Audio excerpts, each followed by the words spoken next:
আসসালামু আলাইকুম, আপনাদের সবাইকে হাফ মিনিট রেসিপির পক্ষ থেকে শুভেচ্ছা অভিনন্দন। বিকেলবেলা বৃষ্টির পরে দেখুন বৃষ্টির পানিগুলো প্রতিটা পুঁই পাতায় পড়ে কি সুন্দর সাজিয়ে আছে, মনে হচ্ছে যেন পুঁই পাতায় খাবার বেড়ে দিচ্ছে। এই যে একদম প্লেটের মতো মনে হচ্ছে, খুবই ভালো লাগছে আমার। বিকেলবেলা সাধারণত আমি ছাদ বাগানে আসি না, কিন্তু আমার বাবলুর কারণে আমার আসতে হয়। এই যে আমার বাবলু কত সুন্দর করে গাছপালা লাগায়, শাকসবজি খায়, ভীষণ ভালো লাগে। আর পুঁই শাক যেহেতু আমার ভীষণ পছন্দ, ছোটোবেলা থেকেই আমার পুঁই শাকের প্রতি আমার একটা দুর্বলতা আছে। আম্মু শাক সবজি মাছ মাংস যাই রান্না করুক না কেন আমার জন্য পুঁই শাক রান্না করতেই হবে। আমার পুঁই শাক না হলে চলতেই নেই, তাই ছোটোবেলা থেকে অভ্যাস, এখনও আল্লাহর রহমতে পাচ্ছি। আমার বাবলু সোনা আমার জন্য কি সুন্দর পুঁই শাক লাগিয়েছে, তাও আবার লাল পুঁই শাক। তার কাছে হরেক রকমের শাকসবজির বীজ আছে, সে যখন যেটা দরকার সেটা আর কি চাষ করে। আমার বাবলু সোনা যখন বাড়িতে যায় আম্মুর রেসিডেন্সে, তখন অনেক শাক সবজি লাগিয়ে যায়, আত্মীয় স্বজনরা খায়। আমার বাবলু সোনার রেসিডেন্স একদম উন্মুক্ত সবার জন্য। আমার বাবলু সোনা কখনো শাকসবজি বিক্রি করে না। আর বাবলু সোনার এই যে ছাদ বাগানের শাকসবজি পানি দিয়ে সিদ্ধ করলেও ভীষণ ভীষণ ভালো লাগে। আমার তো ভীষণ ভালো লাগছে। এই বৃষ্টির পরে গাছপালাগুলো এত সতেজ হয়েছে দেখুন। বৃষ্টির কারণে একদম শাকগুলো মনে হচ্ছে কাঁচা খেয়ে ফেলি। মাশাআল্লাহ, যারা যারা পুঁইশাক পছন্দ করেন অবশ্যই তাদের ভালো লাগবে।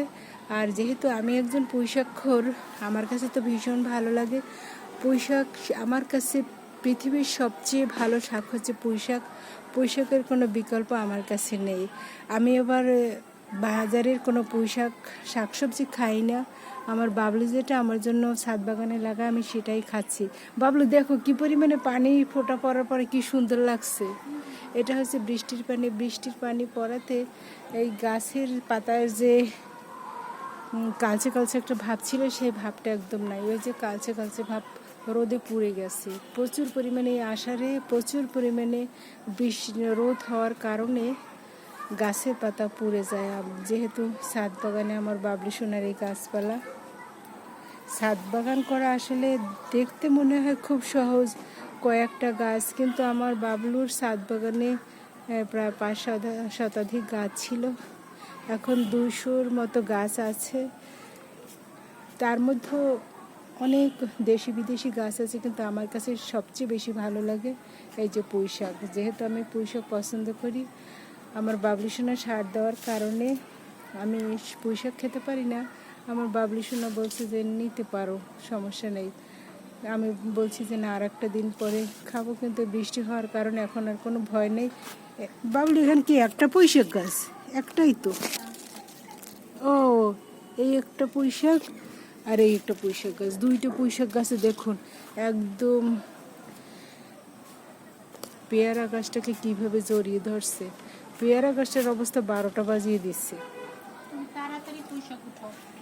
বাবলু তো থ্রেট করছে তাড়াতাড়ি পুঁই শাক উঠে, কিন্তু আমি পুঁই শাক উঠাইলে আমি খাবোটা কি বলো? আমার খেতে হবে না।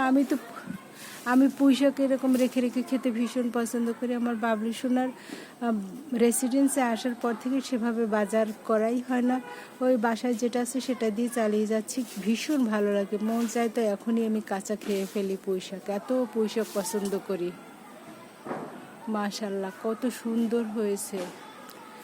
আর শাক, প্রত্যেকটা শাক সবজিতে আল্লাহ মেডিসিন দিয়ে রেখেছেন।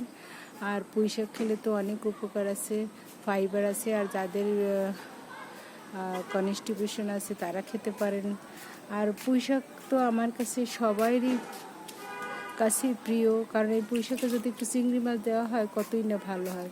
আমি আর বাবলু সোনা গিয়েছিলাম বাজারে, কিন্তু এদিকের বাবলুর রেসিডেন্সে যে থাকে আর এই এলাকার পুঁই শাক না সরি চিংড়ি মাছ একদম ভালো না, আর এদিকে মাছ পাওয়া যায় না। আম্মুর রেসিডেন্সে যখন যাই প্রচুর পরিমাণে মাছ খাওয়া যায়, আর এখানে মাছ পাওয়া যায় না। এই এলাকা মূলত শুটকির জন্য বিখ্যাত, প্রচুর পরিমাণে মানুষ শুটকি খায়। শুটকির গন্ধে আমরা অস্থির হয়ে যাই, কিন্তু আমরা তো শুটকি খাই না। অনেকে এই যে শাকের ভিতর শুটকি দেয়, মাছের ভিতর ওই শুটকি দিয়ে তরকারি রান্না করে, তারপর বিভিন্ন তরকারিতে মাছ দেয়। আমার বাবলু সোনা সেটা একদম পছন্দ করে না। আজকে তো আমি রান্না করার জন্য মাংসের ভিতরে আলু দিতে চেয়েছিলাম, সিমের বিচি দিতে চেয়েছিলাম। বাবলু সোনা না, হবে না। তারপর আমি কি করব, আমি অন্যান্য তরকারির সাথে মিলিয়ে দিয়েছি। দেখুন কত সুন্দর পুঁইশাক। এই পুঁইশাক কেমনে কেটে খাই বলেন?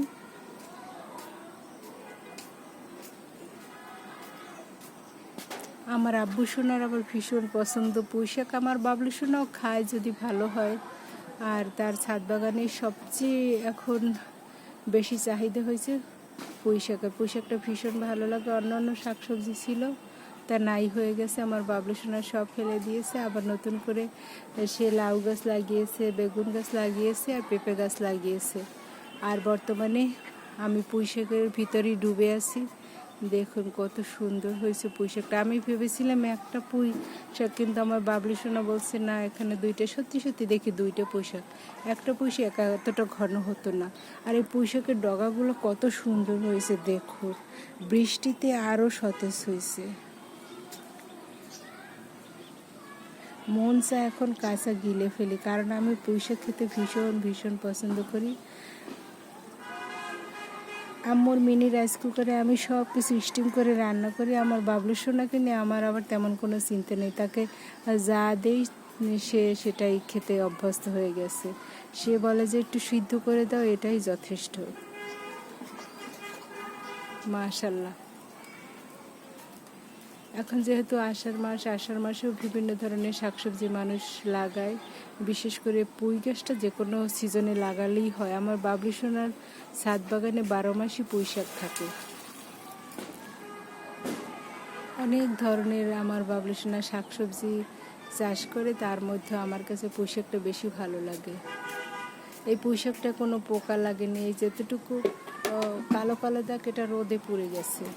বৃষ্টি হওয়ার কারণে পাতাগুলো কত সতেজ হয়ে গেছে। মাশাল্লাহ। কে কে পুঁই শাক খেতে পছন্দ করে জানাবেন।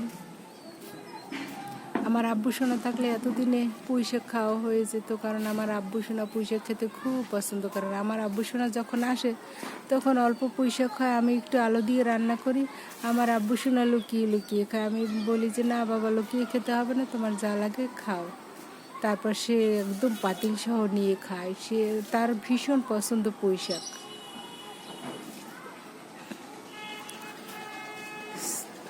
কত সুন্দর, মাশাআল্লাহ।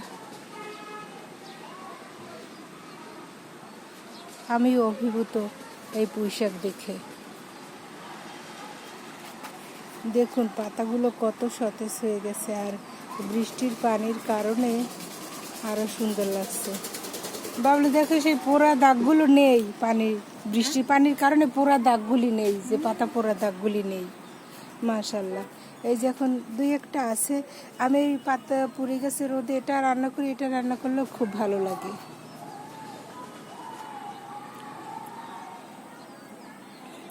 শাকের রাজা পুঁই, মাছের রাজা ইলিশ আমার কাছে। তবে আবার বাজারের পুঁই শাক একদম আমি পছন্দ করি না। আমার বাবলুর ছাদের শাক হচ্ছে পুঁই শাক, সেটা হচ্ছে পুঁই শাকের রাজা। এই পুঁই শাক যদি একটু ইলিশ মাছ দিয়ে রান্না করা যায়, কতই না মজা হয়। আর চিংড়ি দিলে তো কোনো কথাই নেই। বাবলু রেসিডেন্সের এইদিকে পুঁই মাছ পাওয়া যায় না। সব শুটকি, বাজারে যেতে পারি না, গন্ধ লাগে। বাবলুর রেসিডেন্স এমন একটা জায়গা যেখানে ভালো মাছ পাওয়া যায় না।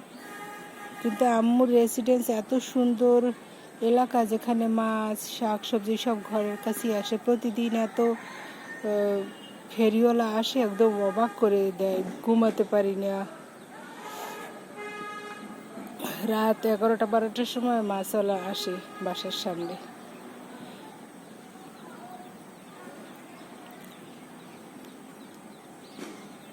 কে কে পুঁই শাক খেতে পছন্দ করেন অবশ্যই জানাবেন। আর সবাই ভালো থাকবেন, সুস্থ থাকবেন, আর বেশি বেশি করে শাকসবজি খাবেন, দেশি ফল খাবেন। আল্লাহ হাফেজ।